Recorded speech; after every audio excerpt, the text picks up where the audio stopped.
Today's August 22nd of 2023, and it marks the 1-year anniversary since I took delivery of my 2022 Chevrolet Bolt EUV. And check this out, we literally just crossed 15,000 miles. We're at 15,001 mile. I was coming over here to Short Hills Mall to get something. I said, you know what, I got the camera with me. Let me put a video together, kind of discussing what it's been like over the last year, just some different points and things to discuss, and then also answer some of your questions that you've had about the electric car, the Chevrolet Bolt. First things first, we're at 15,000 miles. It's 1 year of ownership. Where are we at as far as range, right? So if we go on our radio screen here to our details page, it's gonna give us a lifetime miles per kilowatt hour. And it's currently showing 3.8 miles per kilowatt hour is what I've achieved over the first 15,000 miles in 1 year of driving this vehicle. Now, this is a 65 kilowatt hour battery. So if I take 3.8 times 65, we get 247. We get the exact range that the EPA estimated would be an average you would achieve in this car. Now, what's cool about this is that this is over the course of a full year. So here in northern New Jersey, we really have all 4 seasons. We have summer, we have fall, we have winter, and we have spring. So obviously in the spring and the fall, you're gonna get a little bit better range because of temperatures. In the winter, you're probably gonna get the worst. And in the summer, you might get a little bit less than the spring and fall, mainly because of your climate control and stuff like that. Now, a lot of this, obviously with an electric car, depends on how you drive. It depends on the speeds you're driving. It depends on the terrain you're driving on, whether you're on a lot of hills, things like that. All that comes into play. Now, that's lifetime, 3.8 miles per kilowatt hour over 15,000 miles. What I find interesting is when I got back from Ohio in June, I reset my trip odometer. And since then, I put 3,500 miles on. Actually, I cleared it right before I went to Ohio, and that was like a 1,200 mile round trip. So since I left and I took that trip, we're averaging 4.1 miles per kilowatt hour over the last 3,500 miles. So if we redo our math here, 4.1 times 65, we're really getting like 266, 267 out of it, which is about 20 miles better than the estimated range. So, you know, from what I can tell, after the first year, the first 15,000 miles, the car is doing exactly as it should. Now, you might be asking yourself, hey, Dave, what made you choose the Bolt EUV? You know, you work for Chevy. Obviously, you'd probably buy a Chevy for yourself, but why didn't you go with a Trail Boss Silverado or a Colorado ZR2, a Blazer RS, a Corvette? What made you choose the Bolt EUV? And I actually have 2 very specific answers to that question. The first one, undeniably, is the price. You cannot beat it. At least I couldn't. I could not find anything close to what I paid for this car. This is by far like the best of any car deal in America in 2022. Because back then, inventories were very depleted, cars were over MSRP, so my sale price as a GM employee was $35,631. Now, this was a 2022. In 2023, they reduced the MSRP. So what they did was they gave the 2022 models an extra incentive. It was $6,300 off. I also already had a Bolt that I was leasing. It was a 2019. There was a $3,750 lease loyalty incentive. I got $3,000 off because I was an employee. I got a $2,000 owner loyalty certificate from a connection in GM. And New Jersey at the time was giving you the $4,000 off. So when you subtract all those rebates, you add my $6 New Jersey tire fee, $329 for our dealership documentation fee, and $386 for 4-year plates. I ended up paying $17,302 out the door for this car. So the initial buying price was awesome. You couldn't beat that. The cost of ownership is very low, and the cost to charge it is cheaper than gas if you're charging in New Jersey currently. I think my rates at my house are 13 cents to 14 cents per kilowatt hour. So if I was to charge at home, which I don't because I charge at work for free, I would be paying about 1/3 of what it would cost to put gas in a similar type vehicle. And as a perk, when I bought the vehicle, I got a $500 EV Go gift card, which is good at any EV Go locations, which just so happens we have one like 2 miles away at the Livingston Mall, which I've used probably in the last year about 8 to 10 times. I did use it a couple times for customer cars to have them charge more quickly so we can have them ready for delivery.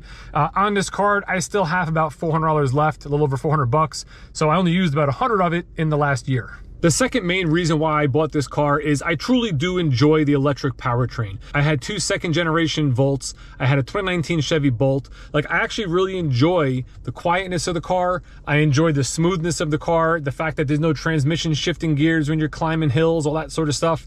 I really enjoy the regen on-demand paddle and also your one-pedal driving, which with regenerative braking, it just makes driving a pleasure. You know, you're just feathering that accelerator. You don't even need to go to the brake pedal.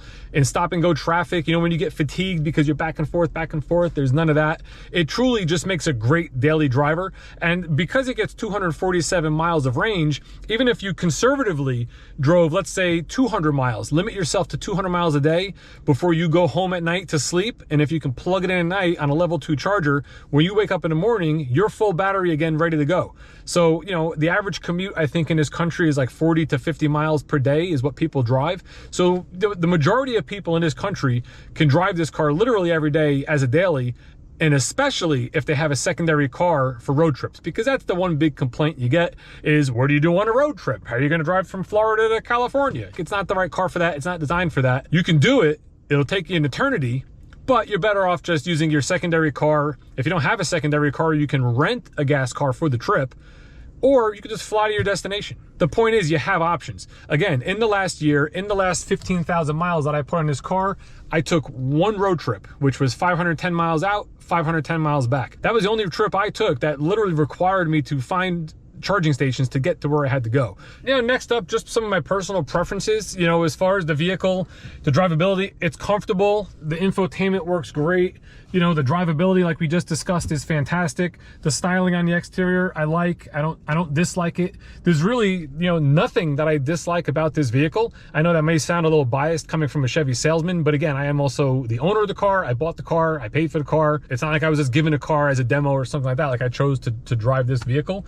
So I really don't have any, dislikes. There's nothing, you know, it's just the car works. It works well. So let's get to some of your questions. I put a post up yesterday on my YouTube community page, just asking, you know, what kind of EV questions do you have? We got some here. We're gonna start with Shannon's question because I am the perfect guy to talk about this. They say they're very interested in the Bolt EUV.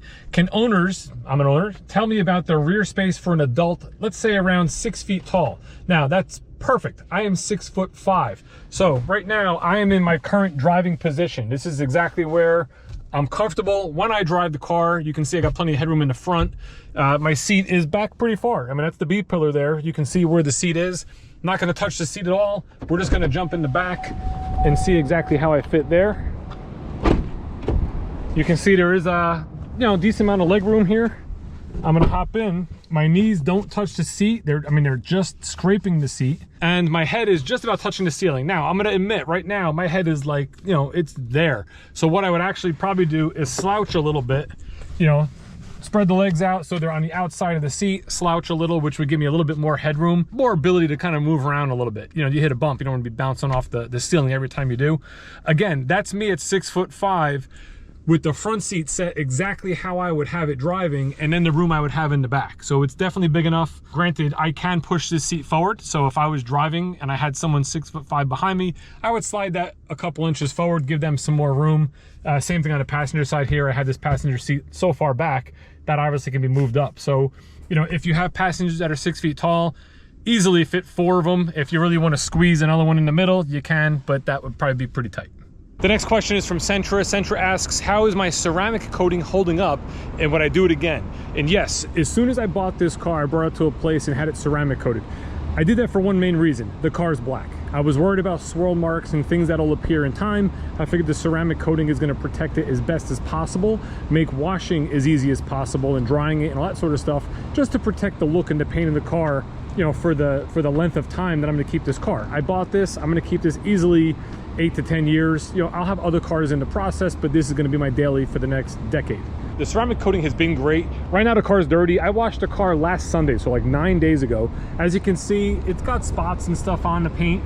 You know, it's from basically from salt breeze off the ocean. I was down to Jersey Shore for a couple days. So as I was down there, you know, obviously you're getting that mist in the air. So the car is currently dirty. I have to wash it. But if it was to rain out, I'm telling you, the rain would basically clean most of that dirt off if the rain is heavy enough. And that's what I've noticed. The car always sort of just looks clean even when it's dirty, which is rare for a black car. Black cars usually show the dirt the most. Looking at the panels, you know, with the light on it, like you'll see there's no swirl marks at all in the paint. It really just still looks fantastic. I will say the only thing I have done is I have applied Rain-X on the windshield a couple times. You know, when you have the ceramic coating, the water flies off the windshield very easily. I still tend to use the wipers. The wipers are obviously going to take that coating off, so I have Rain-X. And then the other thing, I have the alloy wheels here. These wheels always look clean. I mean always look clean. And there's two reasons for that. One, they were ceramic coated, so that's gonna help. Two, because this has regenerative braking, where you're not using your friction brakes as much, you're using one pedal driving or that regen on demand paddle, you get like virtually no brake dust on the wheels. I mean, this wheel hasn't been cleaned. There's nothing on it. There's literally no brake dust at all. And very little bit on these wheels. So they just always look great. Now, as far as maintenance, I don't bring the car to a car wash. I only did that one time within the year that I had it. It was my niece's confirmation. I was her sponsor. I wanted the car to be clean. It was dirty, so I rolled it to a car wash. Other than that, I've only washed it myself. The place I got a ceramic coated recommended Gold Class by Meguiar's. I have a wash mitt. I have a brush for the tires, a bucket, and an absorber. This is literally the only product I use or need, other than a couple microfibers maybe, just to get the final drips off the vehicle to keep the car clean. Now, the ceramic coating wasn't cheap. It was like $1,000, but on the flip side, you're not really spending on product and stuff like that. So you'll get a little bit of that benefit back. This is called an absorber. I've been using these for years, 20 years now. I'm gonna see if there's an Amazon, if they sell them on Amazon, I'll put a link down below. These are awesome. It looks like this when it's dry. Basically what you would do is you just soak it down completely, wring it out, and it dries the car perfectly. I've never had one of these damage a car. You know, they don't, as long as you don't drop it on the ground, they don't pick up rocks and things like that.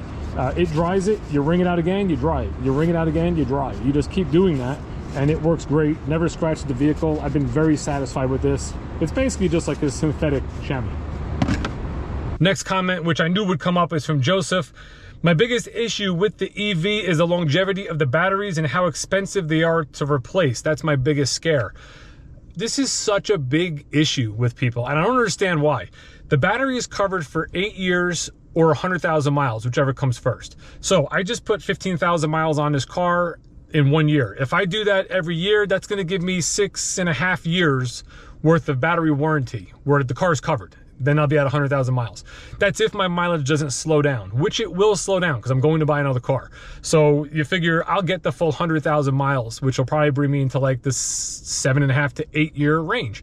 That's a long time. Now, why that bothers me is because I work at the dealership and I see customers coming in for service every now and then, and they're out of their 5-year, 60,000 mile powertrain warranty. Maybe they had the car for 6 years. Maybe they have 70,000 miles on the car and the engine goes, or the transmission goes. You know, a transmission job today is $4,000 or $5,000. Engine jobs are $7,000, $8,000, if not more. So it's like you have thousands upon thousands of dollars worth of possible repairs on a gas car that nobody ever talks about. But they talk about the battery on an electric car, which is warranted for 8 years, 100,000 miles. I don't get it. Don't worry about it. Don't be scared. Buy the car, drive the car, enjoy the car. Here's another comment that sort of aggravates me, right? By Randy. Other than commuting to and from work, tell me what they are useful for. Like, I can't help but read that and think it's a sarcastic comment. Because what do you mean? Like, it could only go back and forth to work? Like, it's good for nothing else? What it's good for is conservatively 200 miles a day. And then when you get home, you plug it in at night, and when you wake up, you have a full battery again. That's what it's good for. I live in the Livingston, Florham Park, Chatham area. I do a lot of running. I ran 10 miles this morning. I pass house after house after house after house. Every single one of those customers can have a level 2 outlet installed in that house. They can plug that car in their driveway. There are millions upon millions upon millions of people in this country that this would work for. As long as they drive less than, again, you get 247 out of the car. I'm saying 200. Give yourself a little bit of a buffer.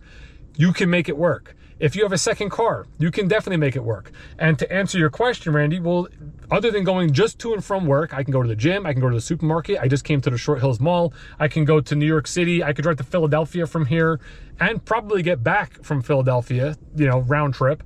You can go everywhere. I think people underestimate how much like 200, 250 miles really is, like how far that really is. And they overestimate how many miles they actually drive in a given day. Because this car did literally, for the last year, 15,000 miles, anything a gas car can do.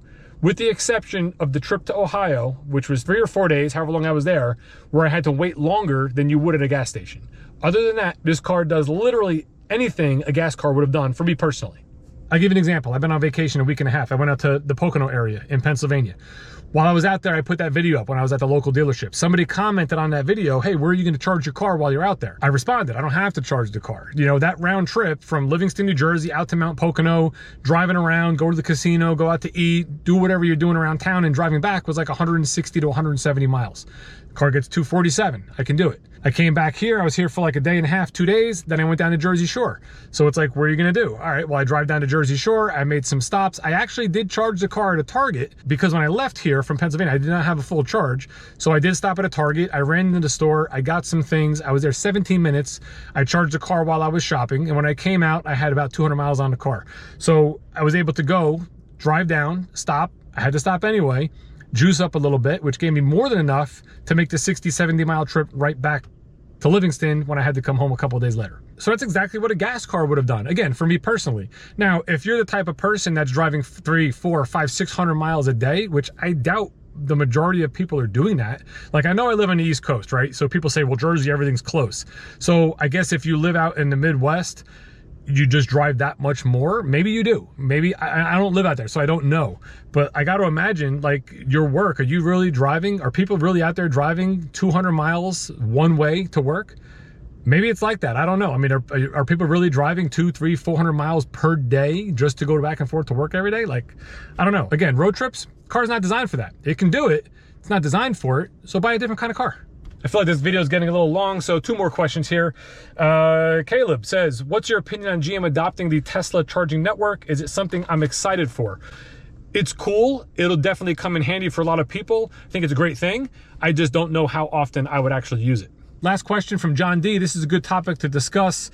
However, I'm going to link the website down below. He's asking about GM's Ultium technology and what this is all about and how much better it is than the current technology we have in like the Chevrolet Bolt that I'm sitting in right now.